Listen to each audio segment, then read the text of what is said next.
Naghalimaw agad si Lefty Kobe sa kanyang unang laro bilang nagbabalik na import ng TNT.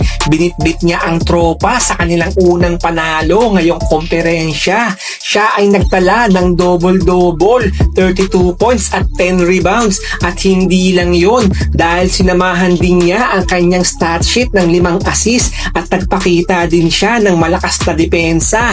Umagaw siya ng 4 na bola at nakasupalpal din ng 4 na tira. Samantala, sinuportahan naman siya ni Calvin Oftana. Kahit na ang kanyang shooting sa buong laro ay hindi masyadong maganda, ay nagawa pa rin niyang makapagtala ng 15 points at nakapag-connecta din siya ng 2 4-point shots sa kanilang laban. Ang kanilang bagong miyembro naman na si Reynan Batak ay nag-ambag ng 13 points. Nakagawa man siya ng kamalian sa endgame ay mabuti na lang at hindi yun naging daan upang sila ay matalo sa laban.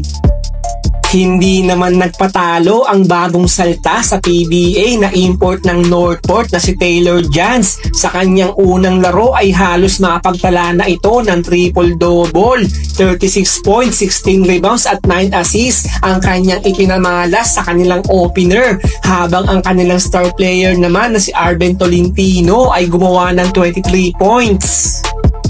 Nagdidikitan lang ang dalawang koponan sa halos buong laban. Kahit laging nagtatangkang lumayo ang tropa ay nakakagawa pa rin ng paraan ang Northport na sila ay makadikit sa kanila.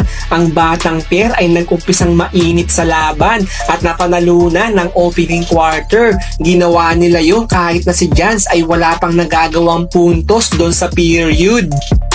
Gusto na sanang kumalas ng tuluyan ng TNT sa final kanto, ngunit ang batang tier ay biglang humarurot sa huling 5 minuto ng laro. Ang talaan ay naitabla ni Jan sa 85 mula sa kanyang free throw, subalit ang lahat ng kanilang pagsisikap ay tinapatan ng tropa na nagpakawala ng 10 tuturan upang sila ay muling makaabante ng 8 puntos.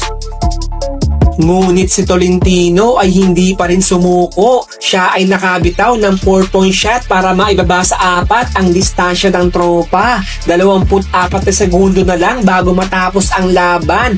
Ang TNT ay nakapag-commit ng turnover, kaya naman ang mga bata ay nagkaroon ulit ng tsansa. Subalit dahil sa mahigpit na depensa ng tropa ay hindi nila nagawang makahirit ulit ng 4-point shot para maitabla sana ang laban.